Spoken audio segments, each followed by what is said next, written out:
Hey guys, what's going on everybody? Thomas here once again. Sorry for not uploading in a while, but, well, you know. Anyway, so we're back with OverSimplified with the Second Punic War.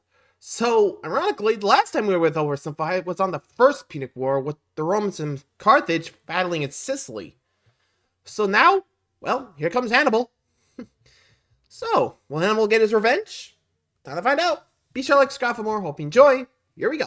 This video was made possible by NordVPN. Click the link below and get an exclusive deal with 4 extra months. Also, check out the merch store for some new character pins, the last remaining bucket plushies, and even a calendar.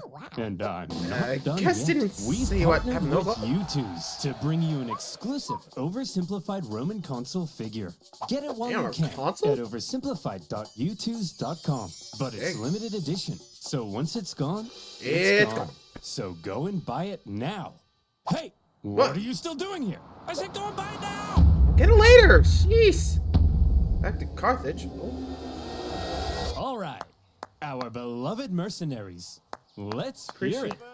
Okay. Screw you! Thank you one and all for your hard work fighting in the First Punic War. Would have been nice if you'd won. Maybe tried a little harder. But this isn't the finger-pointing convention. Pillage this guy. I know you all have one thing on your minds. Hey, when are we all getting paid? Remember you lost your... Okay. I heard that. Jim, why don't you tell them? I'm not telling them, you tell them. Ugh. Look, you're not getting paid. What? We lost the First Punic War and owe the Romans a ton of reparations. Of course we can't pay you in full. Get him! Let's burn this place to the ground! Yeah! Hey! Don't burn this place to the ground. Come on, fellas. Will killing us really make you feel better about your money? Yes. Yeah. Wow! Way to go, sir. Shut up, Jim. You're fired. I guess that makes 2 of us. Huh? Woohoo! Damn! Huh. There it is. Hi, Hannibal. In the aftermath of the First Punic War, Carthage's disgruntled mercenaries, left unpaid for all their hard work, revolted, and Carthage found itself caught up in an extremely destructive mercenary war. The panicked Carthaginians hired more mercenaries to fight the mercenaries they couldn't afford to pay, and Carthage came dangerously close to collapse. All the while, across the water, there was Rome. Look at those morons. We just kicked their ass in the First Punic War, and now they're on mercenaries. That's what they get for relying on mercenaries. Yeah. Wait, First Punic War? Do you mean there's going to be a second one? Well, we're definitely taking advantage of this situation. So almost certainly, yes. The Romans did, in fact, take advantage of the situation. Amongst the chaos, rebels on the Carthaginian island of Sardinia sent out a cry for help to Rome. Hot diggity dog, said the Romans. That's free real estate. And so Coming in. Went. Woohoo! Whoa. That's our island. Get the hell off. Hey, they requested our help. They called our help. Simply help it out. Oh, no, you don't. Look, we're sending our own army to deal with the rebels, okay? But just to be clear, we're not trying to start a fight with you, so, you know, don't declare war on us or anything. War! We surrender! Great. That was easy. As part of the peace treaty, we get to keep these islands. Wow. No! The Carthaginians were hopping mad. As if their humiliating loss in the First Punic War wasn't bad enough, the Romans now took advantage of their mercenary problem and stole their islands. This shocking land grab was pretty hard to justify, even by Roman standards. Additionally, the Romans now demanded Carthage pay them even more money on top of what was already owed. If Rome was trying to make Carthage as mad as possible. Well, good job, you just did. Fantastic job. The seeds of a Second Punic War were being sown, and they were being watered with Carthaginian tears. Resentment in Carthage only continued to grow. Don't you still have a mercenary problem? Carthage solved their mercenary problem thanks to Carthaginian military genius. And hero of the First Punic War, Hamilcar Barca. He sorted those naughty mercenaries out with some good old-fashioned atrocities, and the destructive mercenary war was over.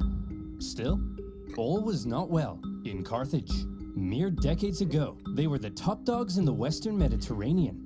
Now, after the crushing defeat in the First Punic War and a huge bill to pay the Romans, Carthage was well and truly under Rome's thumb. Ow. What on earth were they supposed to do? If they wanted any chance at regaining their former strength, there was one thing they needed now, more than anything. Money. But as long as they owed Rome $1 bazillion, there was nothing they could do.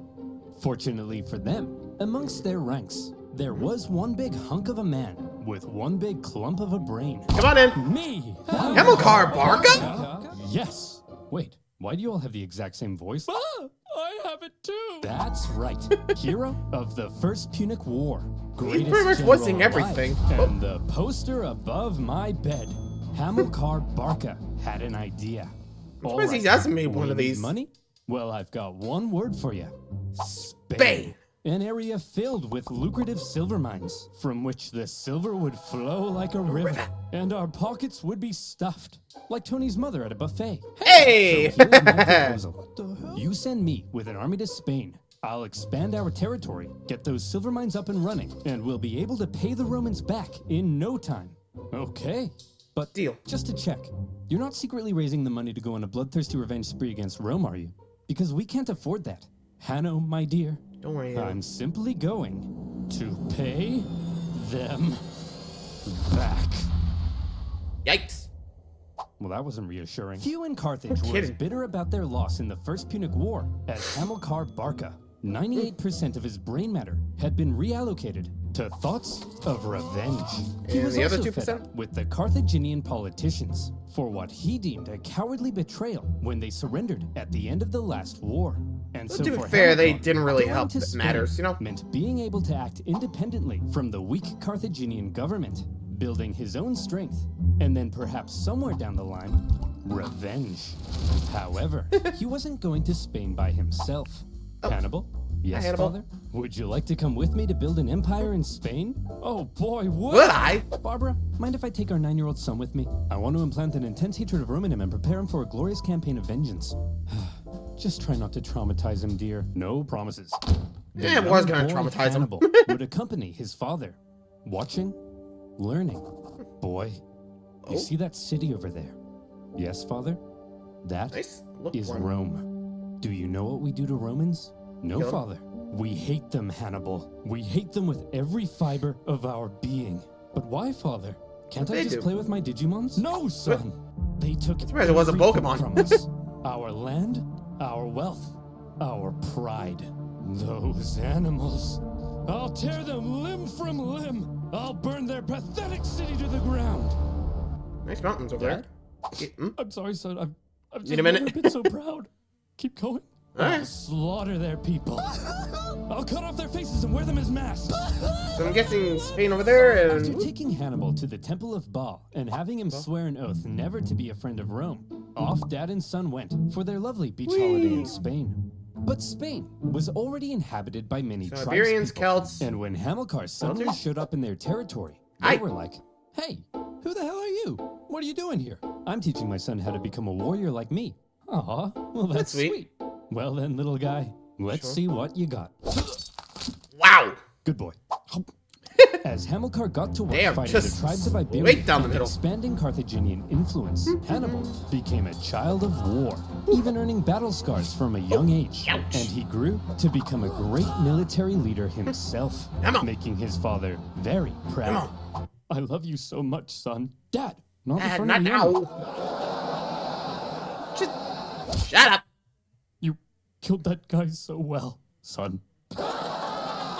The Barcas successfully consolidated. I feel like my dad would do Carthaginian that power, too. Got those silver mines up and running, and were sending buckets of cash back Here to you go, a guys. starved Carthage, and symbolizing Carthage's regrowing strength. A beautiful looks like they new missed the city territory. would eventually be founded in Spain. New after. Carthage, with a magnificent palace at its center. Carthage is back! Back, baby! What in the name of Apollo is going on here? What? Romans, flowing Relax. silver mines, dancing elephants. Oi. What are you up to, Hamilcar? I'm Whoa, whoa, simply whoa, bro. gathering We're the trying to money pay you do back. that. That's all. Oh, okay then. Or Thank are you. you rebuilding strength to go on a bloodthirsty revenge spree? No, like I said. Claudius, I'm No, that's simply Claudius? trying to pay you back. Aw, you guys are hugging. No, You were. You were. I was. I was hugging. Hamilcar had practically carved out a kingdom for himself in Spain, free from the meddling Carthaginian politicians. His power was becoming immense. But Dad, yes, my son? I'm confused. Are we really simply paying the Romans back? We're not gonna go on a bloodthirsty revenge spree? Of course we are. I'm just saying that to get the Romans off our backs. Listen, here's the most important life lesson I have for you. Vengeance is everything. An all-encompassing thirst for vengeance is great for your mental health. Are you still confused? It depends on it. No, I get it now. But what if the Romans find out what we're up to? They won't find out. Why? How? Well, Hannibal, because I use NordVPN. Who the hell are you? I'm confused again. Do you like your computer being hacked, all your passwords being stolen, and used to create a fake virtual you who drains your mom's bank account? Me neither. And that's why I use NordVPN. Sorry, that's... These days, hackers are only getting smarter, while you're only getting dumber. Whether it's convincing phishing attacks, fake Wi-Fi networks, or clicking your aunt's Facebook post that opens the door to a hacker party on your device, you need to protect yourself from online threats with NordVPN. NordVPN allows you to connect to secure servers that encrypt your data and keeps you safe by blocking malicious websites with their threat protection feature. With NordVPN, you can also connect to other territories and take advantage of better deals or content not available in your country. And if you don't like it, it comes with a 30-day money-back guarantee. So go to nordvpn.com/oversimplified to get an exclusive deal with a huge discount and 4 extra months. That's nordvpn.com/oversimplified. And as always, you'll be supporting the channel. So thank you. Now, where were we? So, Carthaginian tears, a child of war, and the Carthaginian conquest of Spain. There we go. The Carthaginian recovery had been staggeringly quick, and Rome was seriously alarmed. But they were also preoccupied with ongoing to be fair, they are paying including an expansionist war to the north, where they were enslaving thousands of northern Celts. So for now, to keep Carthage in check, the Romans insisted on a new treaty. See this river? The two sides agreed that everything above it was in Rome's sphere of influence, while beneath it was Carthage. Under no circumstances were the Carthaginians to expand north of that river. But for now, Hamilcar and son were living it up. Well, son, here's to many more years of successful campaigning in Spain. Now, if you'll excuse me, I just have to go fight those guys. See you later, son. I love you. Wow. What the? Hi. Oh, crap. I drowned? Sure wasn't for the spear. Always remember, son. You are vengeance. Also, delete my browsing history. Hamilcar Barca was tragically ambushed at a river and drowned. His son-in-law, and possibly also his lover, no further questions, took charge for a while, but he too was later assassinated, leaving finally a 26-year-old Hannibal in charge of the Carthaginian armies in Spain. Good luck. Sources say the men readily accepted him as their leader. He chose to suffer the same hardships as his men. He lived in the same conditions, was often the first into battle and the last one out. And it also helped that he looked a lot like his dad. He had the total respect of his men. Bless you. If he said jump, they said how high. If he said tuck me in, they said how tight. If he said talk to a girl without peeing your pants, they said that's impossible. Nobody can do that. An army that would follow him anywhere would be crucial for exacting his vengeance against Napoleon there. Hannibal's army had become a strong and loyal fighting force, and that was making a certain nation very uncomfortable. Seeing Carthage re-strengthen so quickly was not something Rome had expected, yet here they were, paying off their debts and expanding their territory. It didn't feel very much like Carthage was under Rome's thumb at all, and Rome wanted to put an end to it. Tensions were strung tighter than your liar's G-string, and all it would take was one incident to trigger all-out war. So let's see who strikes first. In 219 BC, a city in Spain would find itself at the very center of that fateful incident. Saguntum. Remember that treaty declaring everything south of this river to be Carthage's sphere of influence? Well, Saguntum should therefore obviously be Carthaginian, right? Wrong! Saguntum had actually scored itself an informal alliance with Rome after Rome had helped it with an internal dispute. With Carthaginian encroachment, Saguntum began to fear for its independence, and Rome declared itself Saguntum's protector. But this clearly went against the Ebro River Treaty. So what on earth was Rome doing? Yeah, what the hell, Were dude? Saguntines and the Romans truly just BFFs? It's possible. Or was Rome deliberately trying to interfere with Hannibal's Spanish expansion and maintain a staging post for a future war with Carthage?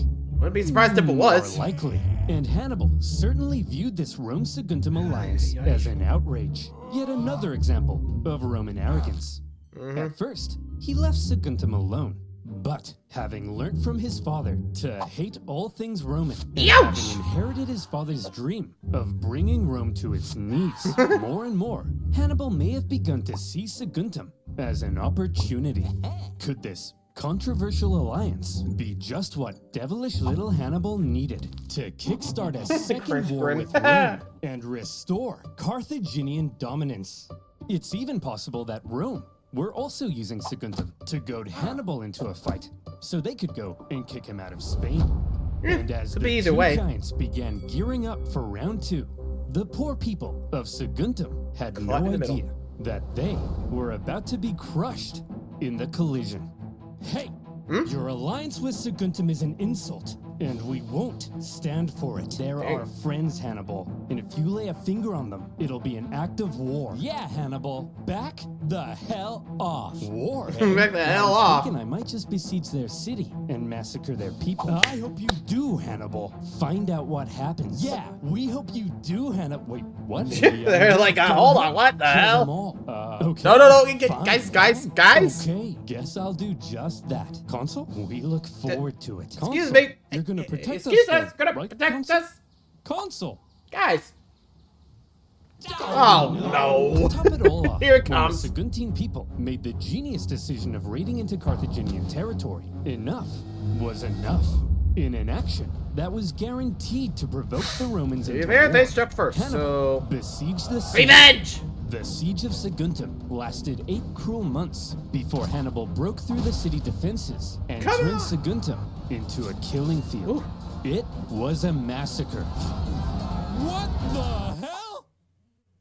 Tell me I didn't just catch you massacring our friends, the Saguntines. Well, Consul, if you like the Saguntines so much, perhaps you should sug on these nuts. Oh, low blow. Let's go. Word of the attack on Saguntum.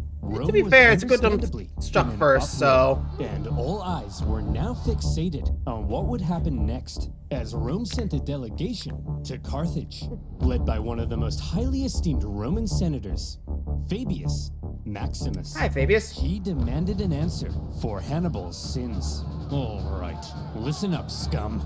You've got a rogue general in Spain attacking a Roman ally. What are we supposed to do about it? Well, there shouldn't have even been a Roman ally in Spain. You're the aggressor here. Hand Hannibal over to us as a criminal so we can punish him severely. No, yes, no, no. Look, I hold in the folds of my toga both peace and war.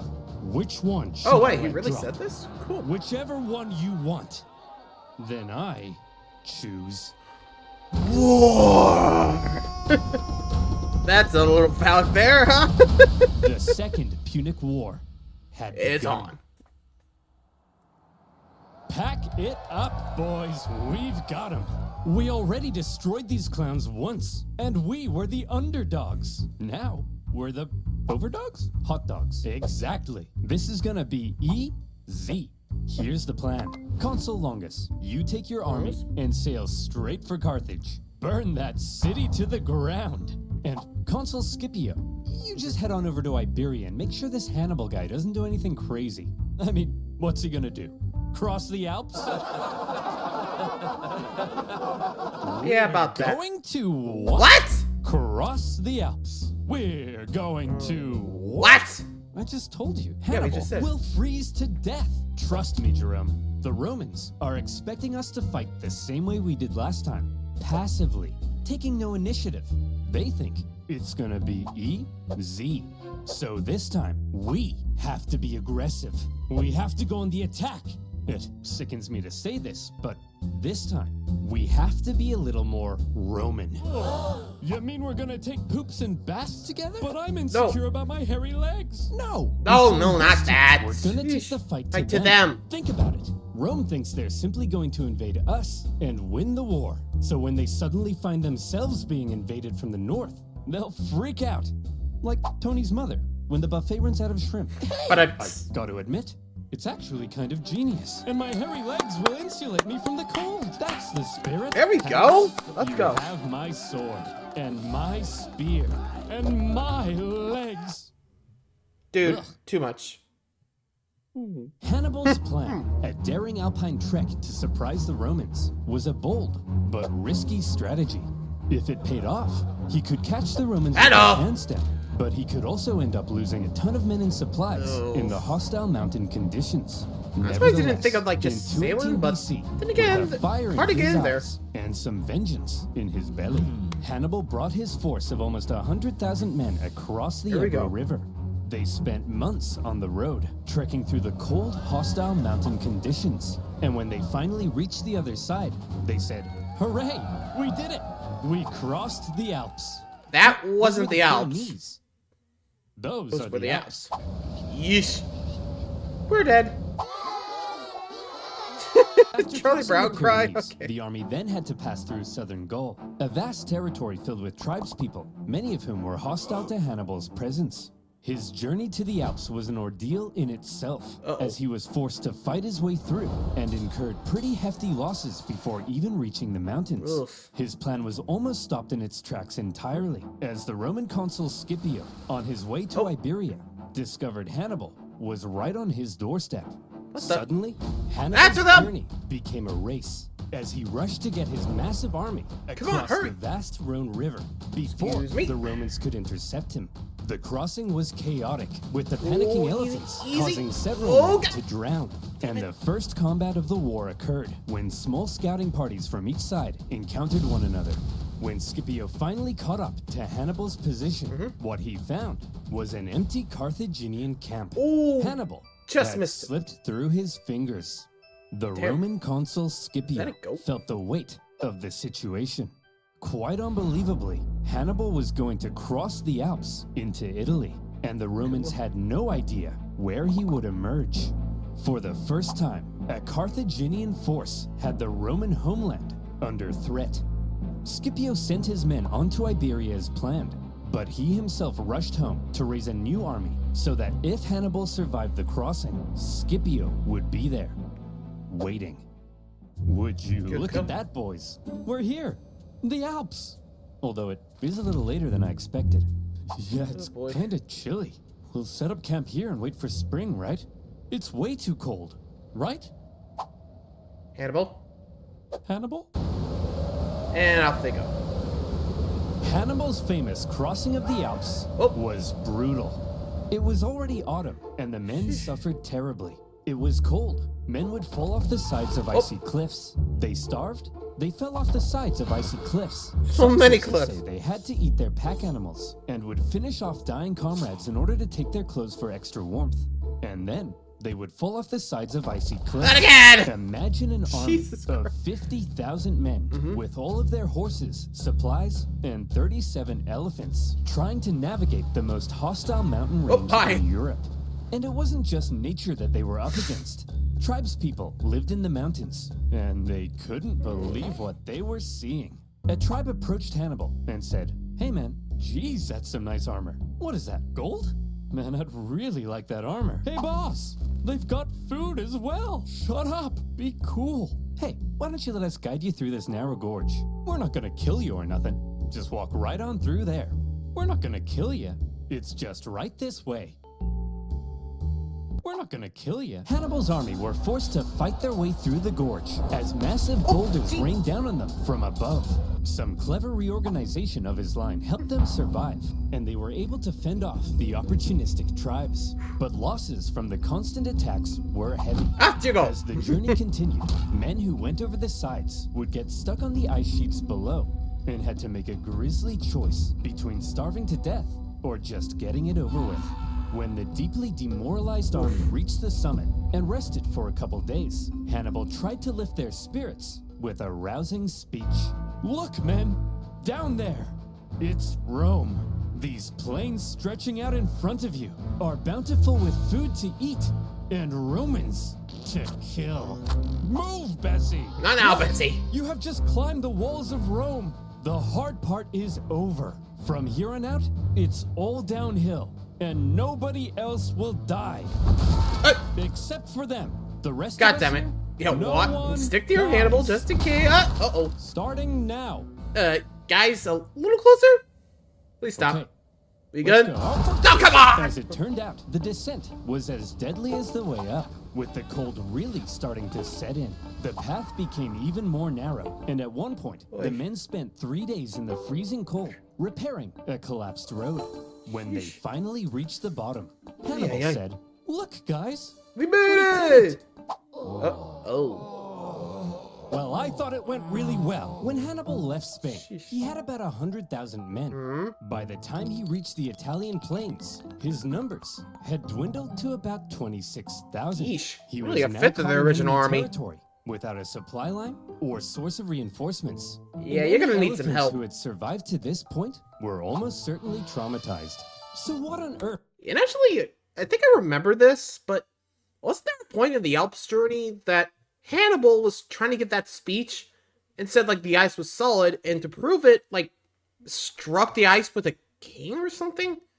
I'm not sure this is later, but I thought I remember. So anyway, when he struck it, avalanche happened, and, well, let's just say, bye-bye army. Or at least, some of the army. I don't know how much of the army, but it's what I've heard, anyway.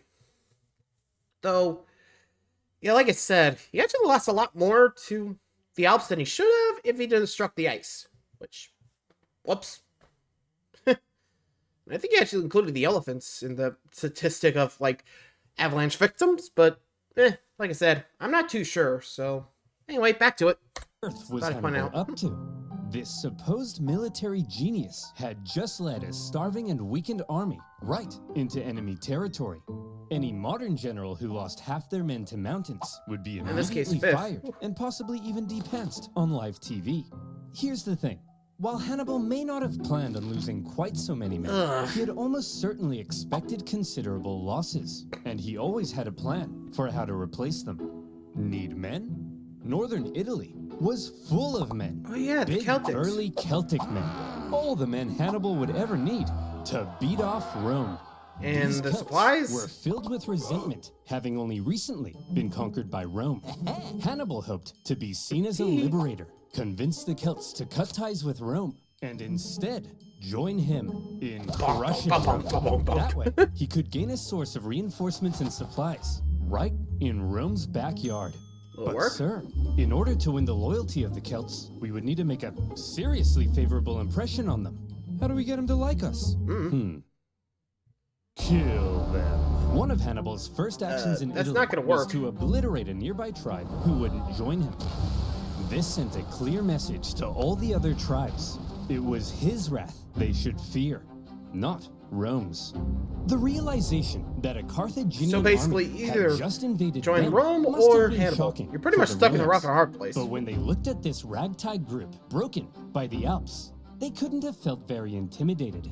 However, Hannibal was now in Italy, and he was about to embark on one of the most astonishing military campaigns in all of human history. The Romans may not have known it yet, but there was now a monster loose in their territory, and he was vying for Roman blood. I'll get to part 2 in a second, but you gotta admit, it's pretty nuts, like, he's doing this. Like, even if I was there, I don't think I would have done the whole, crossing the Alps deal, which, well, even I would have thought, like, okay, is there a better way to do this? Because, frankly, there's just gotta be another way. But, hey, to each their own, as they say. Anywho, I think we got through. I think we're all set to go with part 2. Hopefully, wish me luck. Here we go. This video was made possible by Incogni. Use code OverSimplified in the link below for an exclusive 60% off an annual Incogni plan. Also, make sure to grab our Roman Consul U2s before it's too late. Don't make me mention it a third time, or I'll you know what. Hurry your mother. Sorry, I had to go there. Hannibal's army had survived its famous crossing of the Alps, and he was now in Italy. With Hannibal's arrival, the Roman consul Scipio hit the ground running. In typical Roman fashion, he marched his army straight at the enemy, and Hannibal began preparing for his first combat with Rome on Italian soil. Before the battle, Hannibal wanted to inspire his men, so he staged a gladiatorial death match between captured Celt prisoners, with the winner getting prizes and freedom. He then explained that the whole thing was a metaphor. A metaphor? Metaphor for what? what? You!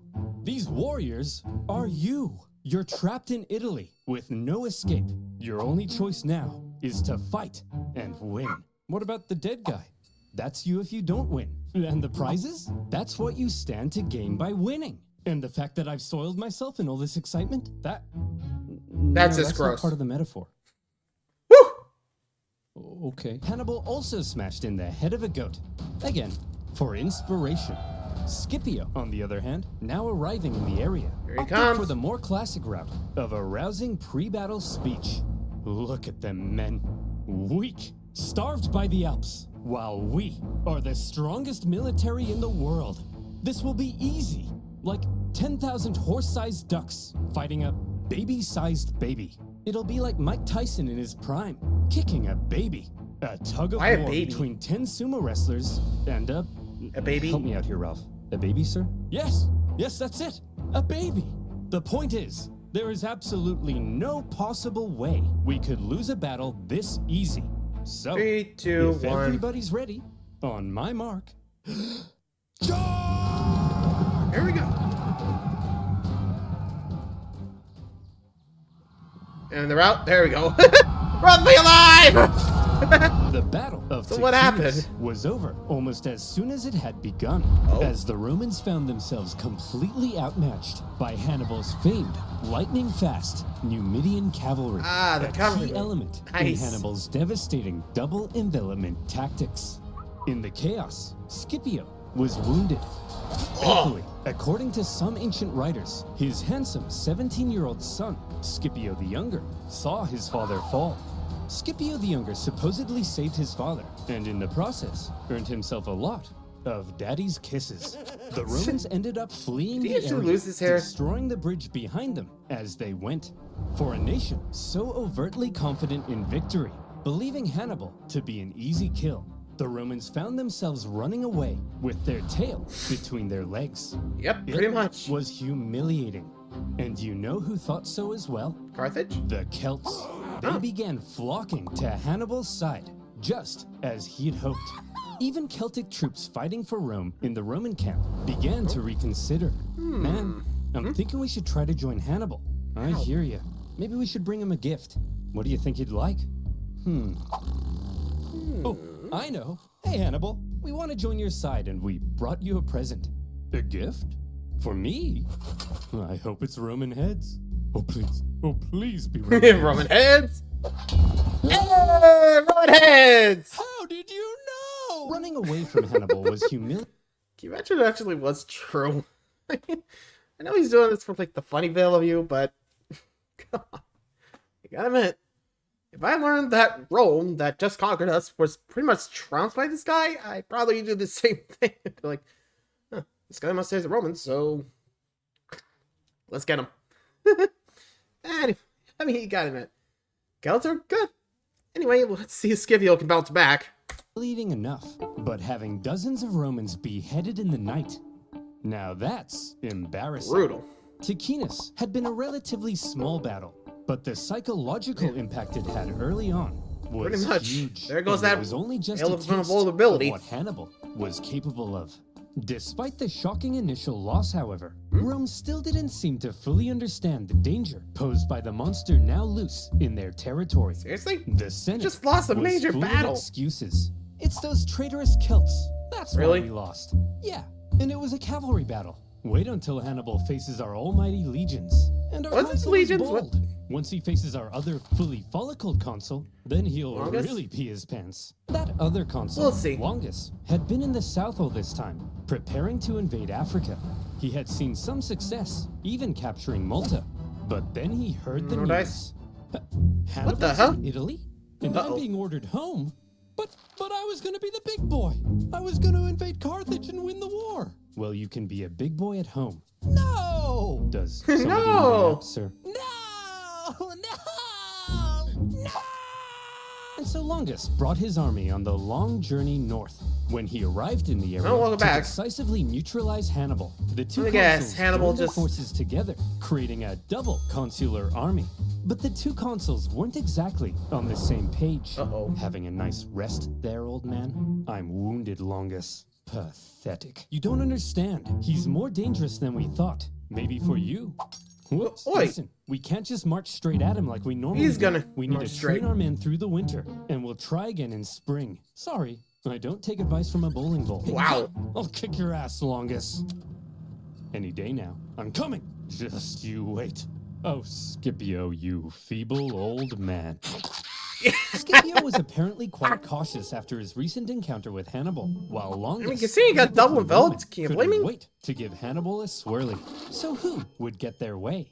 Well, when two consuls joined their forces, it turned out the Romans had an interesting system in place. Happy? They would each take turns being the one in charge. Consul 1 would lead one day, then Consul 2 the next. Back and forth, back and forth. As you can imagine, when the two consuls didn't agree, things didn't go so Yeah, well. stretch thin, anybody? In this case, Oops. due to Scipio's injury, Longus probably assumed even more command than normal. Hannibal had Celtic spies in the Roman camp. He fully understood the Roman system and Longus's hot-headed nature, and he knew he could exploit it. For goodness sake! What's wrong, sir? I'm trying to order some pizza, but I keep getting fed all these personalized ads about being a hothead. I'm not a hothead, am I? No, You kinda are. Look at this. Butt insurance? Who would buy butt insurance? Yeah, that Steve. sounds really stupid. Sir, Hi, it Steve. seems like a lot of data brokers have collected data on you. They could sell that data to Hannibal. What? But don't worry, because you can get rid of that data with today's wonderful sponsor, Incogni. Hooray! I've been getting at you for some time to protect your personal data online. But Ignore you're a mostly. nitwit, aren't you? You didn't do it, did you? Typical. And now would you look at that? Tons of data brokers have collected a heck of a lot of your personal data and might sell it to third parties like advertisers or insurance companies without you even knowing. Ever wonder where Sally from the Butt Insurance Company got your name, number, address, social security number, and favorite color from? Probably a dirty data broker. We could painstakingly contact the hundreds of brokers that have our data and politely ask them to delete it. That process would only take the average human about 3,000 years. Damn. And that's why you need Incogni. I was shocked to find how many data brokers Incogni had tracked, potentially selling my data. Sheesh. But all I had to do was create an Incogni account, give them permission to work on my behalf, then sit back and let them do all the hard work for me. And since these data brokers don't stop there, Incogni will continuously work to keep my data safe with an annual plan. So if Nice. you want to protect your personal data too, go to incogni.com/oversimplified to get an exclusive 60% off an annual Incogni plan. That's incogni.com/oversimplified. And as always, you'll be supporting the my channel. channel. So thank you. Now, where were we? Oh, yeah. Oh, right. Roman heads, a double consular army, and a hothead. Hannibal needed Well, to let's keep see smashing how the long this Romans is gonna in fall battle apart. in order to maintain the loyalty of the Celts. And so he was eager to fight another battle. The combined Come on, Roman mate. force possibly outnumbered him, so he carefully Right, 2,000. crafted a clever trap, and he made sure to spring it while Longus was still in charge. The plan began with his army getting an early night's sleep. All right, boys, time for Bedtime. lights out. Sorry, but we got a big day ahead of us. Tomorrow, we're gonna massacre the Romans. Good night, boys. Yay! Dream of revenge. Gorzog, send out the cavalry. Warzog is that really his name? That night, Hannibal's Numidian cavalry made their way over to the Roman camp, arriving just before dawn. Hey, Romans! Wakey, wakey! What the? What's going on? Hey, Longus, your butt smells like a butt. It does not! Scipio, awaken the troops. Longus, these playground insults are clearly meant to lure you out. Well, it's working. Send out the troops. Longus, it's clearly not happening. Crap, and I'm falling for it. Send out the troops. Hey, guys, wake up. You're heading out for battle. What? But we haven't had breakfast. We're skipping breakfast! I don't think you can do that. As the Romans hurried out of camp, the Numidians began luring them back to the Carthaginian camp, where these gentle angels were just awakening from their slumber. Morning, guys. Boys, we're having pancakes. Yay! While Pancakes! the Carthaginians were enjoying their hearty breakfast, the starving Romans were still on their way. Hurry up! We have to catch those Numidians. Hey, why have you stopped marching? River. Longus, there's a freezing river in front of us. Well, get your gluteus maximus in the water! All right, boys, time to lather up. This oil will insulate you from the cold. It also smells like lavender. There's the Carthaginian camp. Get ready to fight, men. Sir, I think the water from the river is beginning to ice over. I can't move. Oh, I'm sorry. You thought war would be fun? Sitting around a nice hot campfire playing Truth or Dare with your friends? That's camping. The real world. Truth. Who do you like? Sharon? Look, guys, the Romans are here. Hey, guys. Having perfectly orchestrated events so that his enemy was cold, tired, and hungry, while his men were well rested and covered in oil. When the two sides engaged one another, Fight! The Romans were in no condition to fight. And the cherry on top, the previous night, Hannibal had sent out an elite force of men led by his brother to go and hide behind a bush. They suddenly sprung out, encircling the exhausted Romans, who were then cut to pieces. Once again, Hannibal's superior cavalry and double envelopment tactics had flummoxed the Romans. But the key word at Trebia was control. Hannibal used his intel on the enemy and the environment of the battlefield to carefully control the conditions of battle, creating lots of little advantages for himself that paved the way to success. And concealing troops for an ambush. All of these things are what make Hannibal the genius he's remembered as today. As for Longus, he managed to escape the battlefield with a small number of troops. Disgraced, he didn't want the Senate to find out what had happened, and he began obscuring communications back to Rome. Longus, where have you been? We've been looking for you. Nowhere in particular. Longus, 30,000 men are missing. Do you know where they are? They're taking a bath. 30,000 men? All in a bath? Yes. Longus, what's under that rug? Aurora Borealis? Aurora Borealis? Oh, well, that's my consulship over. Good luck with Hannibal. Bye. Trebia had been a disaster for the Romans. And as even more Celts began flocking to Hannibal, Rome largely lost its control over Cisalpine Gaul. In Rome, complacency turned to alarm. Hannibal had outwitted them on their own soil and inflicted a costly defeat. But with that, Scipio and Longus's terms as consul were over. They were replaced with two new consuls, Servilius and Flaminius. The Romans may now have begun to realize the trouble they were in and the genius Hannibal had shown in invading Italy. The Romans had expected to be the ones controlling this war. Remember, they thought they were going to invade Carthage itself. Now their plans lay in ruins, and they were levying 11 new legions to deal with the threat. Good luck. Had completely redefined the war. But Hannibal had a little problem of his own. Things had gone well so far, but the Celts were notoriously fickle, and Hannibal needed to ensure he maintained their alliance and his base of support in Italy. Any Celts he captured fighting for Rome, he treated extremely well and allowed them to return to their homes. But the longer he hung around in their territory, eating all their food and leaving beard trimmings in their sinks, the more resentful they may become. They wanted to go south and plunder some Roman booty, and Hannibal also hoped to sway Rome's other Italian allies in the south to his side. So from here, the path was clear. Hannibal had to move south. Just one problem.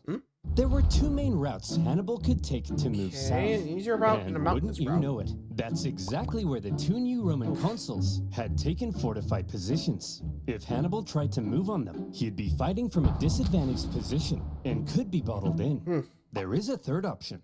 Ooh, tell me. Wait. We could move through this vast impassable marshland flooded with dirty, stinky, disease-infested water that at times would come up to our necks. But there's no way we would attempt that, right? That'd be crazy. And 3, right? 2, 1. He's going third route. Hannibal? Hannibal's 4-day There we trip go across the again. outer marshlands was hell on earth. Almost as crazy as when he crossed the Alps. Imagine 3 full days, unable to sit or lie down, because there's nowhere to sit or lie down. Meaning 4 full days without sleep, slugging through heavy mud. You contract cholera, your foot falls off, and Jim Bob directly in front of you won't stop pooping in your path. Bro! In fact, everybody's pooping in your path. What the hell? Some delirious, sleepless men would see clumps of mud and say, man, I could just sink into that. Let me guess. And then they would. Whoops. When pack animals died, it gave nearby men a chance to rest, but only for a few moments, before they were whipped back into line. Even Hannibal himself couldn't escape the torture of it. Hey, Hannibal, You if okay? you see a Starbucks, can we stop? I need to take a leak. Oh! God, the eye! What? Geez, Hannibal. Looks like you picked up a nasty eye infection. Normally for this sort of thing, we just wash it out with some clean water. But as you can yeah, see, we don't water see everywhere. But it's full of Jim Bob's poop. Bro. No worries, Doc. I'll just take care of it myself. Oh! That'll be $3,000. When the now possibly one-eyed Hannibal and his army emerged from the swamp, they were shattered. But he had just managed to slip 50,000 men right past the Romans into rich Etrurian lands, where he could replenish his supplies, and his Celt allies could go crazy, securing Roman loot and booty. As fields and villages went up in flames, one Roman consul couldn't help but notice. The hot-headed Flaminius, feeling it was his responsibility to protect these lands, rather than waiting for his co-consul to come join him, immediately left to go chase Hannibal. Oh boy. Now, this Flaminius was an interesting character. He was what the Romans called a new man. He came from the lower plebeian classes of Roman society, and as a result, he reportedly had kind of a screw-you attitude to the establishment, and a big old arrogant chip on his shoulder. Sounds all right. Picture Sid Vicious wearing a toga. That's Flaminius. And Hannibal, thanks to his spies, knew everything. Just as with Longus, Hannibal knew Flaminius was just the kind of man he could lure into a trap. Hannibal led Flaminius to the entrance of a narrow pass along the north shore of Lake Trasimene. Flaminius watched as Hannibal's army entered the pass. I've done it. I've spotted the enemy. Sir? They're asking you to follow us. Sign. Seems kind of like they're trying to lure you in. Yes, Gareth, and I'm taking the bait. Sir, this really seems like a trap. Yeah, that's Gareth, what happened last time. And I'm falling for it. Daylight was fading, so for now, the Romans set up camp. The two armies encamped across the lake from one another, and night fell over the two camps. In the morning, Flaminius would catch up to Hannibal, and he would be the hero of Rome. Let me guess. The Romans got nice and comfy in their beds. Good night, Flaminius. Good night, Rome. Let me guess. Hannibal snuck in. Hannibal. During the night, Hannibal ordered total stealth. As tens of thousands of troops. The Romans are still sleeping? Let's see how long it takes for the road. Wooded hills above the pass. Wow, even sleeping upright. Completely undetected by Rome's scouts. And let's go, girls. Flaminius took off across the lake shore to try to. Oh, I Hannibal. see what they're As doing. He did. Even the weather seemed to be on Pinned to the Hannibal's river. side. A thick fog rose from the surface of the lake, obscuring visibility. Look at this. This is perfect. The mist will obscure our approach. Hannibal will never see me coming. Charge! much. Why does it sound like 50,000 Carthaginians are charging down the hill towards us? You mean 50,000 Carthaginians are charging right into my trap? Sorry about that. The Romans found themselves completely hemmed in on all sides. Yep. With zero visibility in No way out. The fighting was terrifying and chaotic. Troops were pushed into the lake in their heavy armor, where they were either cut down or drowned. And Flaminius, who likely stood out like a sore thumb in his consul attire, caught the attention of one Celt warrior, with his head possibly swirling with thoughts of how the Romans had decimated his homeland. According to the ancient writers, this Celt took his chance.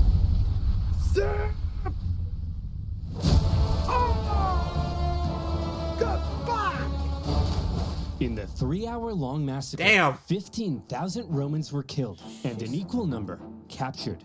An entire army completely wiped out, along with their consul. During the battle, the Roman vanguard had managed to break through at the front and climbed the hill above the fog. When the mist cleared, what they saw was a blood-red lake and a sea of Roman bodies. Yikes! Worse yet, when the other consuls sent cavalry to try to aid Flaminius's doomed legions, they too were caught and defeated. A double disaster. Now you just had it. Yep, there we go. Rome went into a frenzy. For the second time, Hannibal had completely decimated an entire Roman army. Romans were dying by the tens of thousands. Common citizens began flocking to the city for safety. Women waited by the city gates in tears, hoping to hear news of loved ones. This one man, having just led his battered army across the Alps the previous year, now stood less than 100 miles from Rome. To this point, he had been a problem. Now, Hannibal was a crisis. Pretty much. And in a crisis, Rome took desperate measures. They actually had a system in place when dealing with an emergency of this magnitude. They would forgo their two consul power sharing system and instead temporarily give one man near total power and authority Let's see what's it this time. Decisive as he needed and hopefully salvage the situation. This all-powerful position in Rome's government had a name: dictator. It's actually where we get the word. But unlike modern dictators, Roman ones didn't score perfect rounds of golf or ride bears through the Siberian tundra. They held their power for just 6 months before they were required to give it up. And in Rome's hour of need, the man chosen to be dictator in 217 BC, one of the most highly esteemed members of the Roman Senate, Fabius Maximus. So how did Fabius, as dictator, confront Hannibal? Part one. Fabius understood that marching all of Rome's young men straight into a one-man meat grinder was bleeding Rome dry. Hannibal was clearly too dangerous to face head-on in battle. However, he was also stuck in their territory, with dwindling manpower and forced to live off the land. It wasn't a sustainable position to be in long-term, and he could only remain there for so long. So, if Rome avoided battle with Hannibal to prevent any more crippling losses, and instead simply maneuvered around him, blocking supplies and taking out smaller contingents where possible, Hannibal would gradually become weaker, while they would gradually become stronger. And so Fabius presented his new idea to the Roman Senate. It works against Napoleon. Okay guys, I have an idea. See if you can follow me here, okay? Instead of fighting Hannibal, when he approaches, we run away.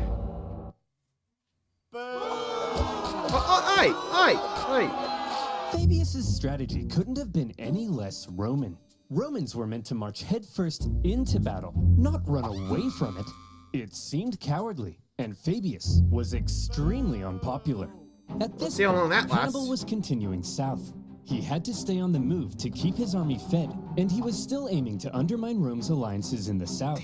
As he went, in a calculated display of aggression, he devastated the Roman countryside and killed many Romans, all in plain sight of Fabius and his army.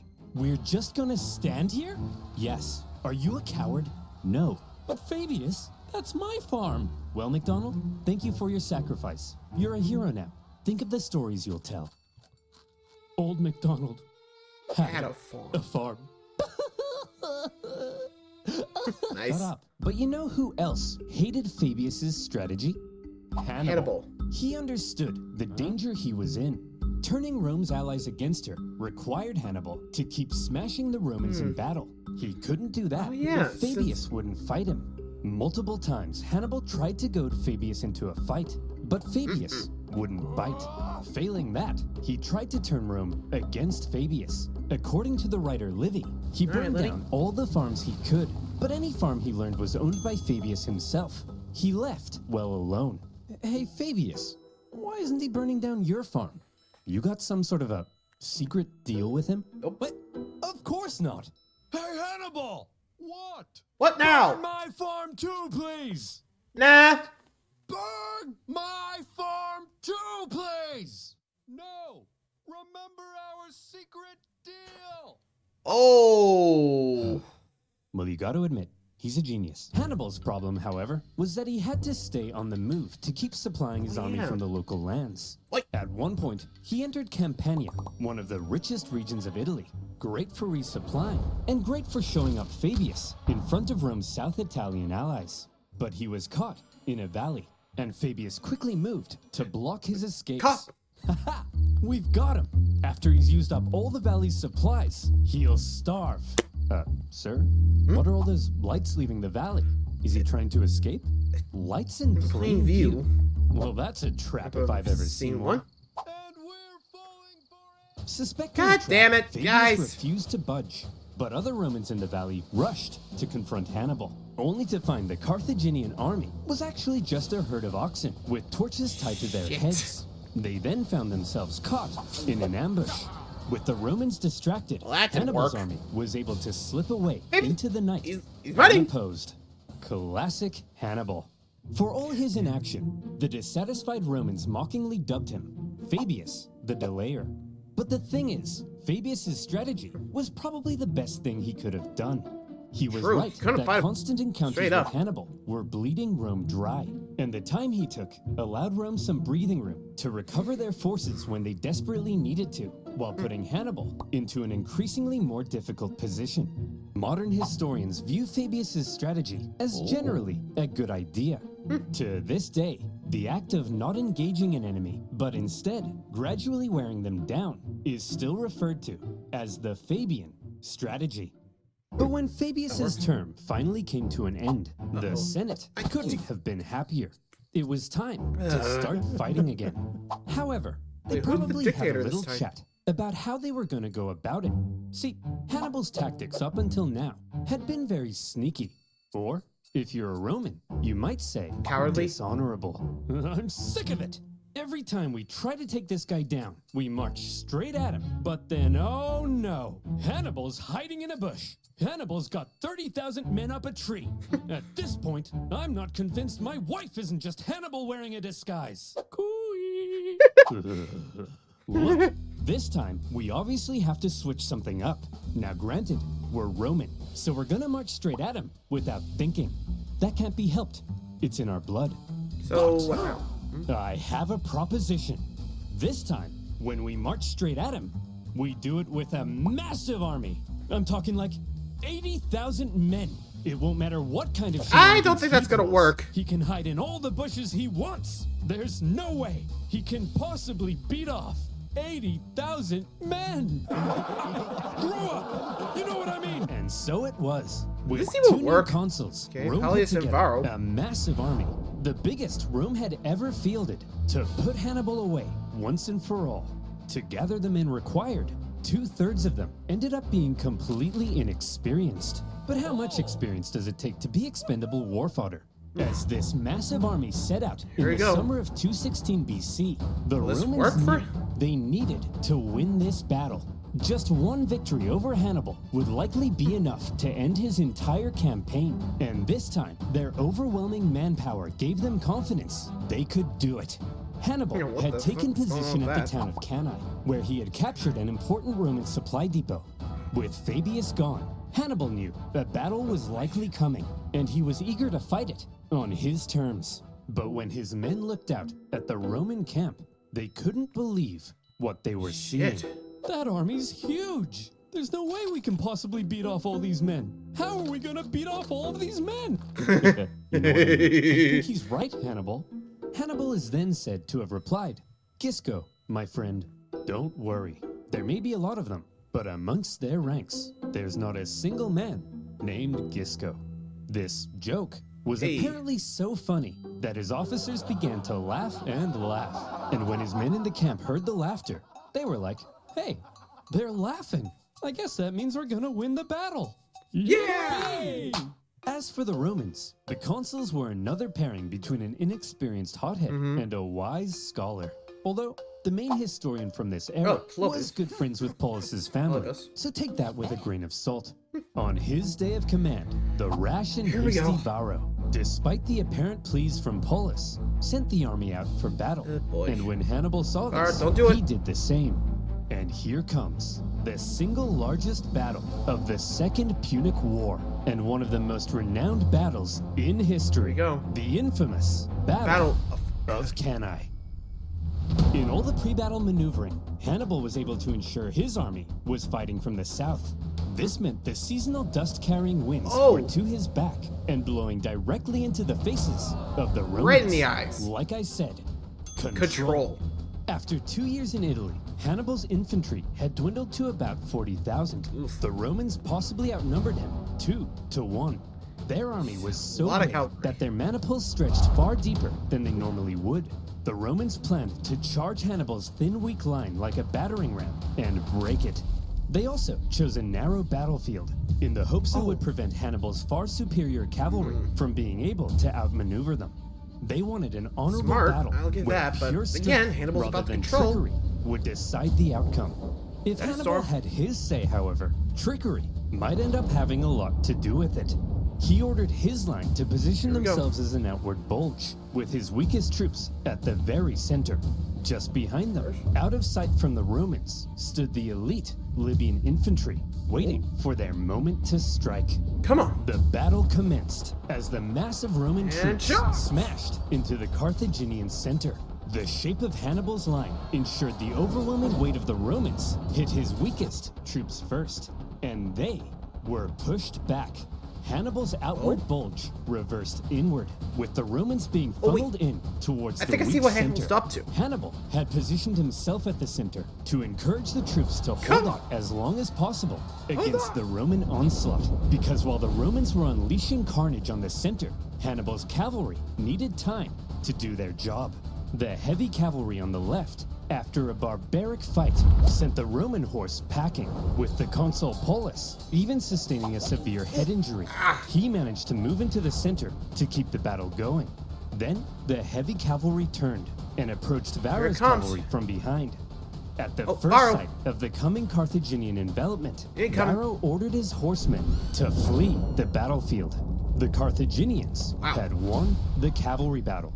But back in the center, according to some accounts, Hannibal's line did eventually end up caving to the massive weight of the Romans, and they began to flee.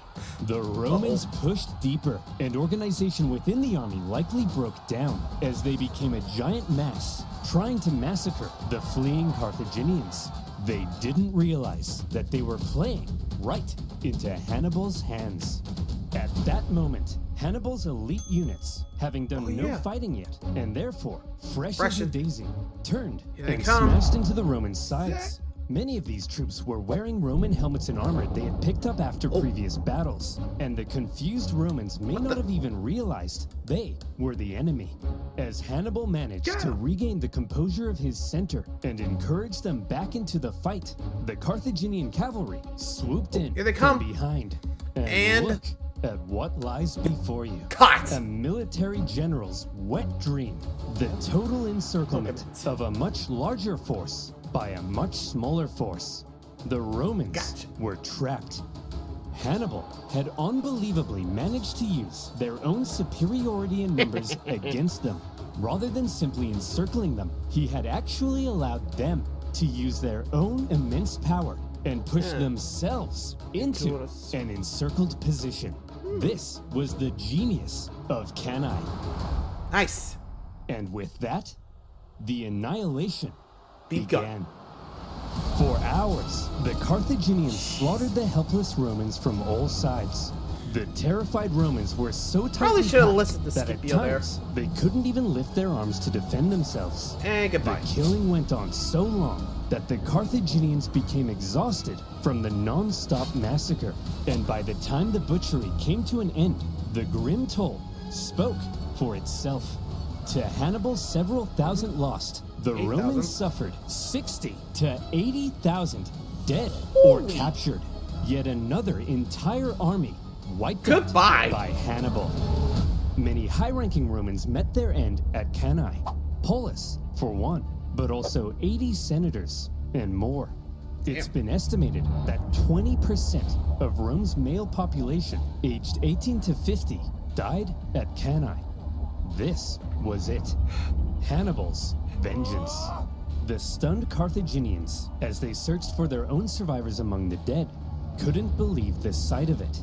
An estimated 30,000 gallons of blood now lay spilled on the battlefield. Jesus. Rome's defeat at Cannae sent shockwaves throughout Italy. Just as Hannibal had hoped, most of southern Italy now defected to his side, including the second largest city on the peninsula. Wow. Hannibal, did it! This is incredible.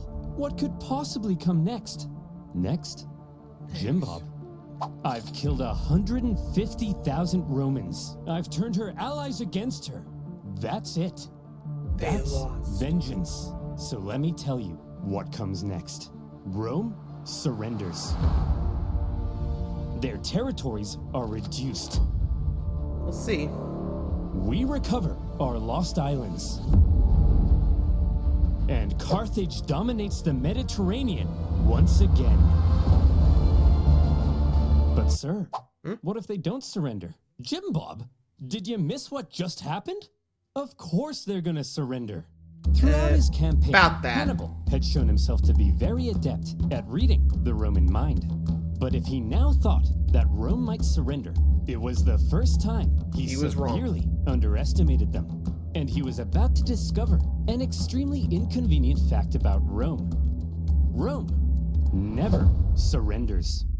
At a Roman survivors' camp near Cannae, one young officer overheard some troops discussing how they would flee Rome. Drawing his sword, he threatened to cut down any man that would abandon Rome in its hour of need. That officer was Scipio the Younger. But soon enough, the Romans would come to call him Scipio Africanus, the hero of Rome. Coming soon. Got a date for that, or? We'll take care. I'll take his word for it. But...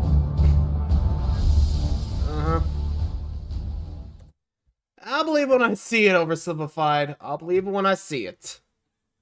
What? No, it takes a while. I mean, I get it, but still. Man. I thought he'd do a part 3, but... Yeesh. I guess there was a lot he wanted to cover. You think he's gonna do a part 4? Like... I don't know. We'll have to wait and see if part 3 comes out this year or not. Would be ironic, but... OverSimplified, maybe want to take a little less story-based stuff. Might save you the animation, or at least the carpal tunnel, I guess, from the drawing. Anyway, till next time, guys.